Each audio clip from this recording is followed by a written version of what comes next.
And now for a closer look at where the war in the Middle East is headed, we're joined today by Elif, news presenter on A News. Elif, thanks for coming on today. Thank you so much for having me, Inji. So you've been covering diplomacy and geopolitics in Turkey for years, right? With the Iran war now in its seventh week, how is it, directly affecting countries across the Middle East? Well, Angie, let's start by saying that, of course, the countries in the Middle East are in the most affected situation. But when we talk about a war like that, a regional situation like that, it is really hard to say that only the Middle East is affected, only the West, only the East is affected.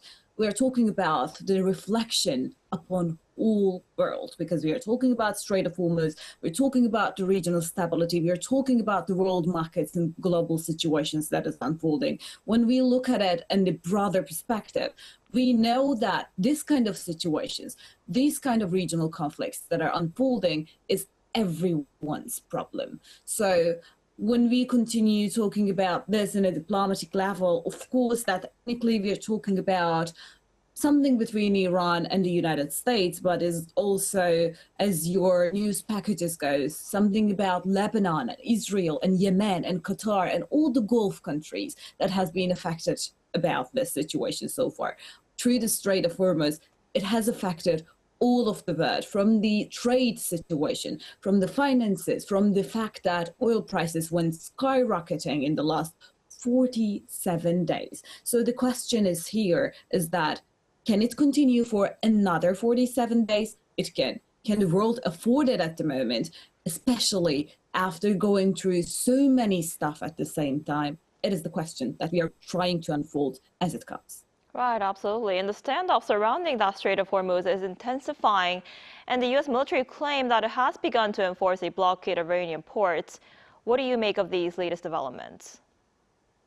Well, some of the analysts that we have been talking with are saying that this is just retaliation after retaliation. Iran's retaliation was blocking Strait of Hormuz and affecting the barrel prices that now we are talking about above $100. A couple months ago, if somebody told us, even us journalists, we would be like, it is probably impossible to have barrel prices up to something above to $100, and we can see another daylight after that. But now we are facing this reality. This was because of the retaliation that has been taken for the Strait of Hormuz. Now we have United States, the Trump administration.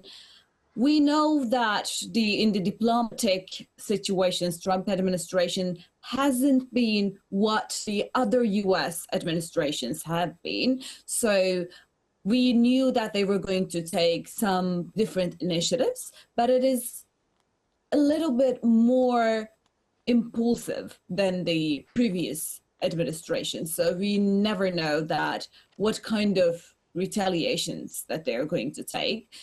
This was one of the retaliations that we are seeing at the moment. Now, is it going to affect the reflections about on the Middle East? Of course it is going to. We have a couple of ports that it's really important for the movement in the region. But again, the same question. 47 days it has been. And can we afford it for a timeless moment?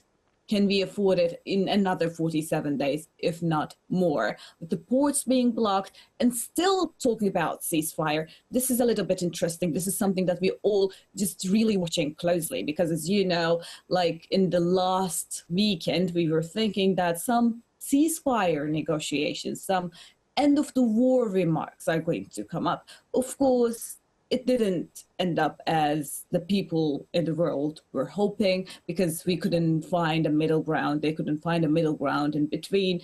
We knew about that. So now the interesting thing is that the US administration is saying they're still open to the ceasefire, but they are still going to take the retaliation. Can it be realistic? Again, we're going to watch on that. Right, and like you just mentioned, peace talks between the U.S. and Iran failed over the weekend, and President Donald Trump is now hinting at a new round of talks, possibly in Pakistan, because Pakistan is racing to bring the two sides together. What more can you tell us about this? Well, Pakistan is really interesting actor. When you look at Pakistan about the previous initiatives, they were really applauded all around the world. Internationally, people were really pleased by the initiatives that they were trying to take on the conflicts like that. But looking at Pakistan, looking at their inner politics, we know that Pakistan is in odds itself as well. We know that they are in a war with Kabul, and this war, this conflict that has been continuing for a while. And at home, they have a reflection. It's like 47 days ago, we have been talking about can it be the real thing that we are going to talk about in the next couple of weeks? We were thinking that Kabul and Pakistan, Kabul and Islamabad having their clashes, being in odds with each other is going to be the new thing that is in the region that we are going to talk about for so many times. And then this war happened, and then the Iran-US retaliation alongside with Israel has happened. And then we started talking about it more, and this came into the sidelines. Now, as your news package goes, we have been talking about the diplomatic ways, and Turkey is one of the partners that is trying to take initiatives in this situation, knowing that its unique regional stance on the area.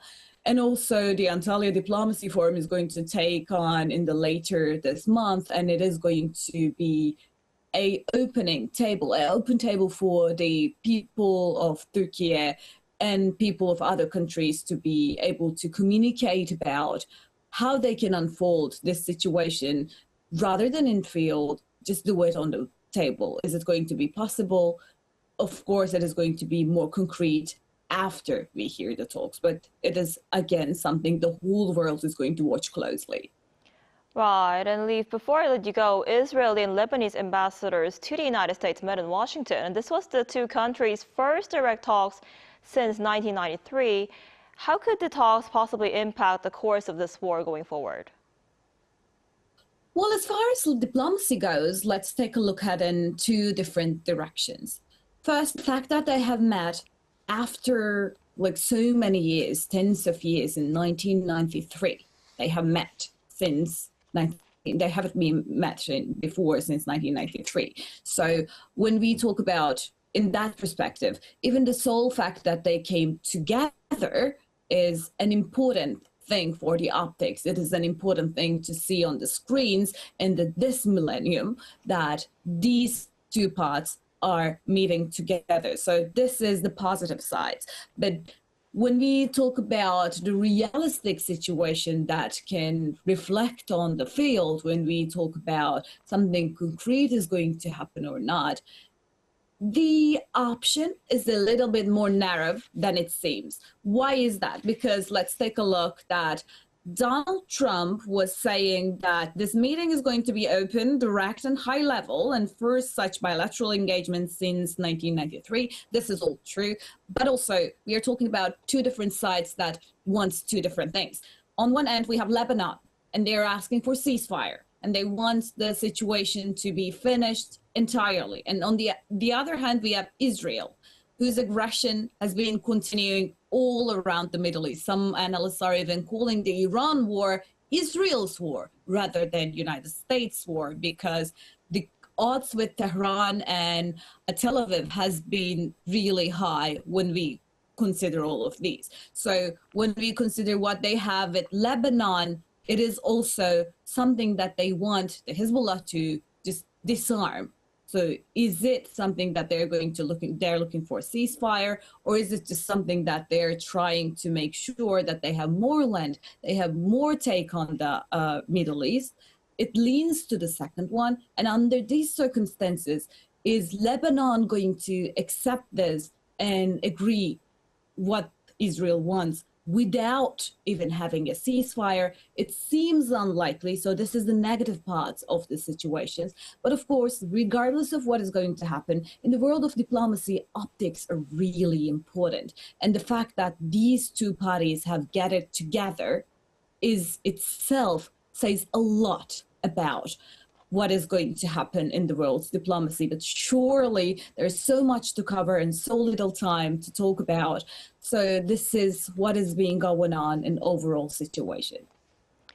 Right, we'll have to see how that goes. All right, Elif, thanks so much for coming on today. We appreciate it. Thank you so much for having me.